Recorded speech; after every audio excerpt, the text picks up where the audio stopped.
Hello welcome. आप देख रहे हैं मनी नाइन हेल्पलाइन। और कोविड-19 के इस कठिन समय में मनी नाइन की ये कोशिश है कि आपके फाइनेंशियल सिचुएशन को किस तरह से बेटर तरीके से मैनेज किया जाए। पैसों के मैनेजमेंट से लेकर के आपको किस तरह की प्लानिंग रखनी है, अपने विल, अपने नॉमिनेशंस को लेकर के इन सब पर हम बातचीत लेकर आते हैं, आपके सवालों के जवाब देते हैं, ताकि आपको कम से कम पैसों के मामले में सही सलाह और सही दिशा मिलती रहे।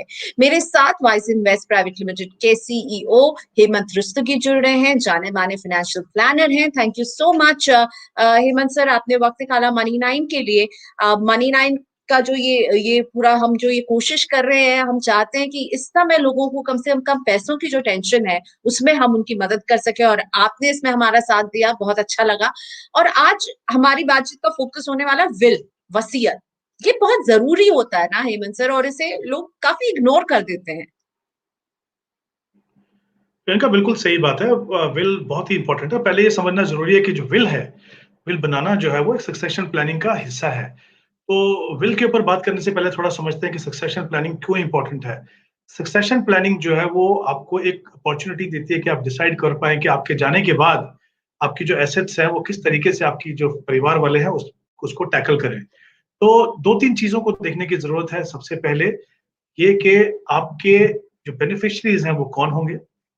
दूसरा, आपको ये देखना है कि अगर एक से ज्यादा बेनिफिशियरी है तो किसको कितना हिस्सा आपकी एसेट्स का मिलेगा। तीसरा इंपॉर्टेंट चीज ये है कि आपको अपनी एसेट्स की लिस्ट बनानी है। और चौथा जो स्टेज होता है फिर वो होता है विल बनाना।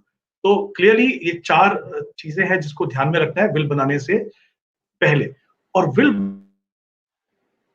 बहुत ही इंपॉर्टेंट है, मतलब ये तो हमेशा ही इंपॉर्टेंट है। और अगर हम देखेंगे पिछले 15 महीने से जिस तरीके की सिचुएशन हम फेस कर रहे हैं, वहां पे तो इतनी अनसर्टेनिटीज है। हमने देखा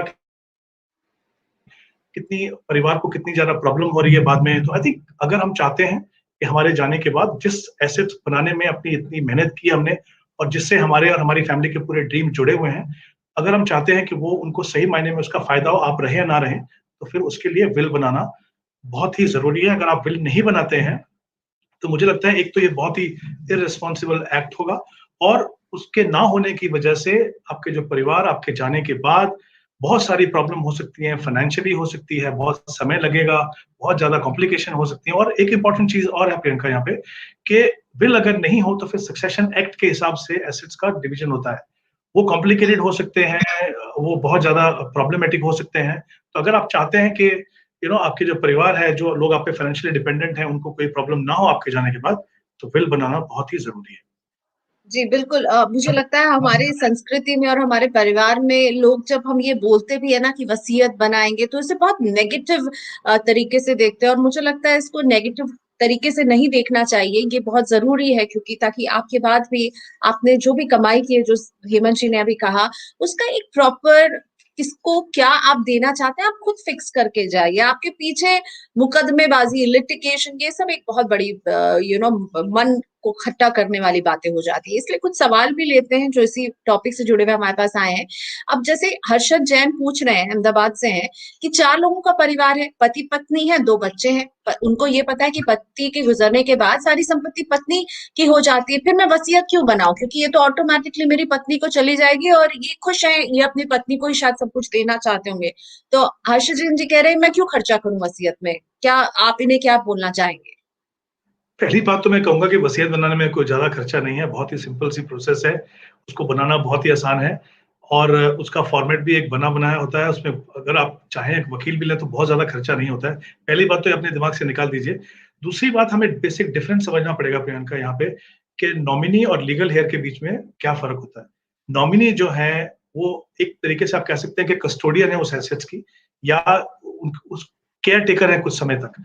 अल्टीमेट बेनिफिशियरी जो है वो लीगल हेयर होते हैं। तो देखिए कभी कभी क्या होता है परिवार में, और भी लीगल हेयर हो सकते हैं, मदर हो सकती हैं, फादर हो सकते हैं, और भी कोई इश्यू हो सकते हैं। तो उसमें उस कॉम्प्लिकेशन से बचने के लिए सीधी सी बात है कि आप चाहे वो आपका प्रॉपर्टी हो, चाहे वो आपका बैंक हो, अब रूल सबके अलग हैं। बैंक में आप नॉमिनी को पैसा मिल जाएगा, म्यूचुअल फंड में मिल जाएगा, तो उसमें कोई प्रॉब्लम नहीं आती है, वो कॉम्प्लिकेशन नहीं है। लेकिन इशू ये है कि आप किसी भी तरीके की कॉम्प्लिकेशन को अगर आप अवॉइड करना चाहते हैं, तो विल बनाने का बहुत ही सिंपल प्रोसेस है, बहुत ज्यादा मुश्किल है नहीं उसको। तो उतना ऐसा मत समझिए कि बहुत कठिन कठिन काम है, उसको नहीं करना चाहिए। आई थिंक एक विलिंगनेस होनी चाहिए। विल बनाने की विलिंगनेस अगर आपके पास है, तो आप, जैसा मैंने पहले कहा, कि जो फैमिली आपके पीछे है, उनको किसी तरह की कोई प्रॉब्लम नहीं आएगी, कोई भी कॉम्प्लिकेशन नहीं आएगा, तो विल बनाना मुझे लगता है बहुत ज़रूरी है। आपने भी कहा बहुत सिंपल प्रोसेस है, तो एक बार प्रोसेस समझाएंगे क्या होगा, मुझे कहाँ जाना होगा अगर मैं एक विल बनाना चाहती हूँ, तो मुझे क्या करना होगा, क्या मैं कोरे कागज में बना लूं, उसे मुझे रजिस्ट्री करवाना होगा, क्या रजिस्टर्ड करवाना होगा, क्या प्रोसेस है?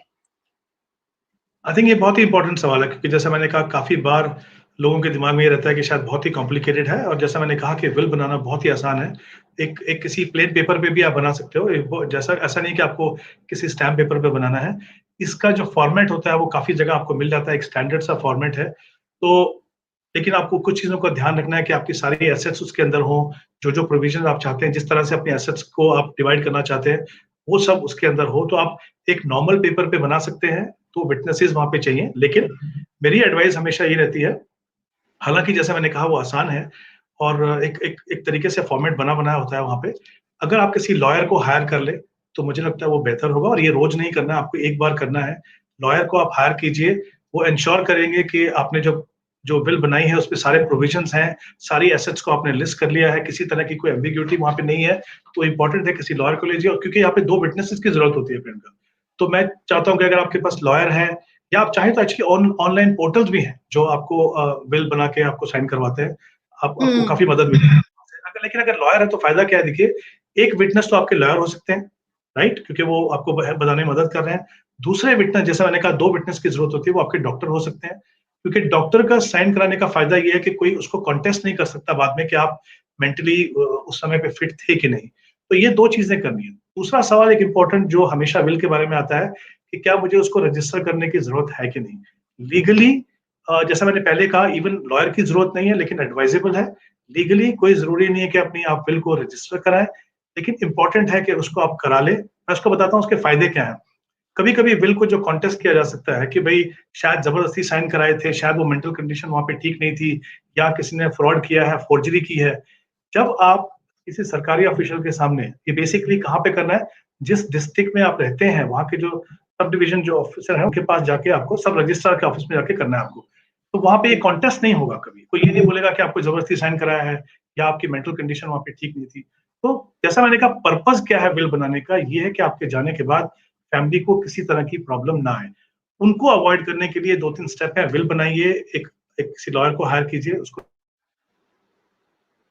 करा कॉम्प्लिकेशन लीजिए, बेसिकली तो फिर अगर कम कुछ भी करने की कोशिश है कि कॉम्प्लिकेशंस जो है वो आपके बाद आपकी फैमिली में जो भी हैं उनको नहीं फेस करनी पड़े, इसलिए ये अच्छा होगा कि आप बना ले। लॉयर और डॉक्टर की मौजूदगी में बनाएंगे तो और भी अच्छा है, रजिस्टर्ड करवा लेंगे तो और भी अच्छा है, नहीं भी करवाएंगे ये रजिस्टर्ड तब भी सही है।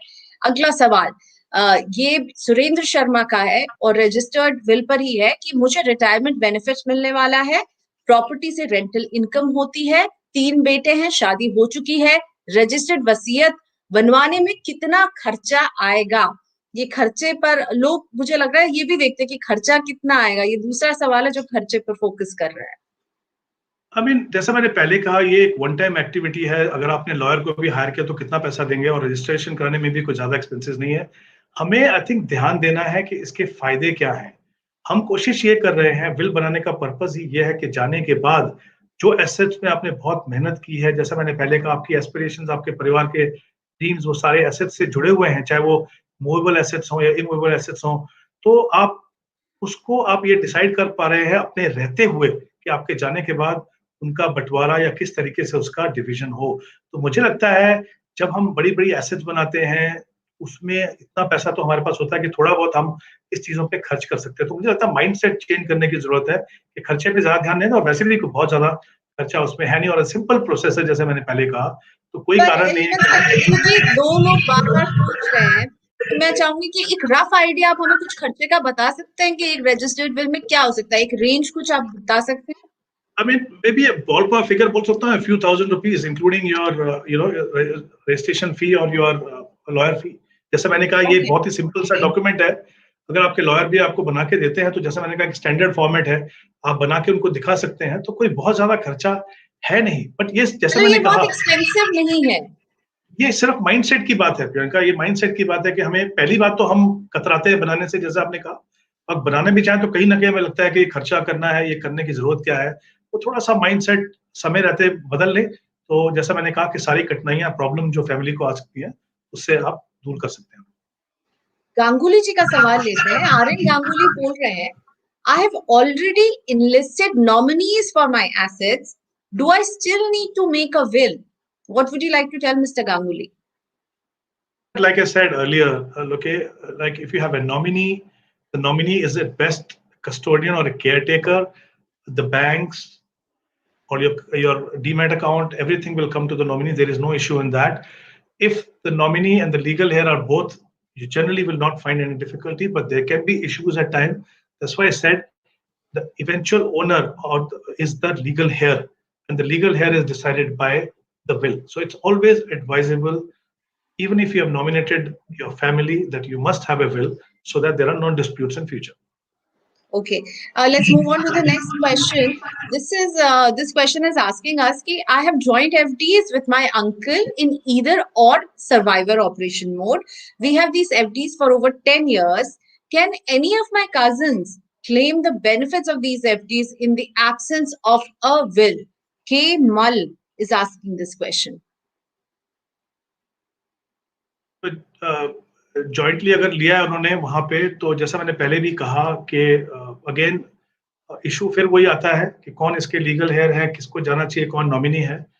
विल आपको एक अपॉर्चुनिटी देगा फिर से, जो भी आपकी, चाहे वो जॉइंटली हेल्ड एफडीज हो या सिंगल हो या विद किसी के भी साथ हो, तो एक अपॉर्चुनिटी आपको देता है कि उसको आप सही तरीके से डिफाइन कर पाए कि ये किसको बिलोंग करती है। तो इसलिए मैंने कहा था कि विल बनाने से काफी फायदे हैं। कोई भी डिस्प्यूट जो फ्यूचर में आ सकता है, स्पेशली हमने देखा है ये बहुत कॉमन है, स्पेशली जहाँ पे बड़ी फैमिलीज हो, वहां पे ये इश्यूज आते हैं। तो आई थिंक वो क्लैरिटी लाने के लिए विल जरूरी है।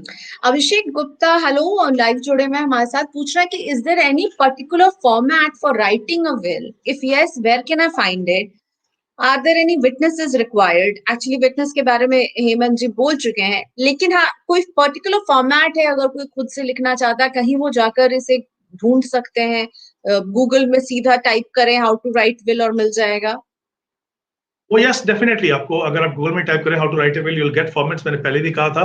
और ऐसे भी जैसे मैंने कहा कि ऑनलाइन ऐसी साइट्स हैं जो आपको विल बनाने में मदद करती है, आप उनको अपनी डिटेल दीजिए, वो विल ड्राफ्ट करके आपको दे देंगे। जहाँ तक विटनेसेस का सवाल है, मैंने पहले भी कहा कि 2 विटनेसेस की जरूरत है, और कोशिश कीजिए कि अगर वो उनमें कम से कम एक जो है आपके डॉक्टर हो, ताकि वो कभी ये कॉन्टेस्ट ना हो सके, ये डिस्प्यूट ना बने कि आप उस समय पे कैसी थी। और विटनेस का मतलब यही है कि हाँ, ये आप इन ये जो साइन हुआ है ये हमारे सामने हुआ। जैसे मैंने पहले कहा, वो आपके फ्रेंड भी हो सकते हैं, कोई भी हो सकता है ऑब्वियसली। तो कोशिश यही कीजिए, बट वो ऑब्वियसली जो जो जिनको आप इंक्लूड कर रहे हैं अपनी बिल के अंदर, जो बेनिफिशियरी होने वाले हैं, उनसे साइन मत कराइए, किसी फ्रेंड से करा सकते हो, या आप जैसा मैंने कहा अगर आपके पास लॉयर है तो उनसे आप साइन करा सकते हो। अगर कोई सिंपल शब्दों में सिर्फ लिख कि मेरी ये संपत्ति है, मैं लिस्ट बना लूं और मैं सिंपल शब्दों में लिख दूं कि मेरे बाद इन्हें इन्हें इन्हें ऐसे ऐसे मिलना है, अगर मैं वो एक क्लैरिटी ले आऊं, तो भी क्या मुझको ये जरूरी होगा कि वो रजिस्टर्ड हो? और अगर मैं इसे बदलना चाहूं तो मैं क्या इसे बदल भी सकती हूँ?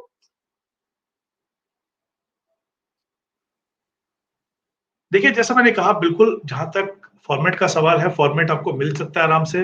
अगर आप किसी सिंपल लैंग्वेज में लिखना चाहो तो भी आप लिख सकते हो, कोई प्रॉब्लम नहीं है।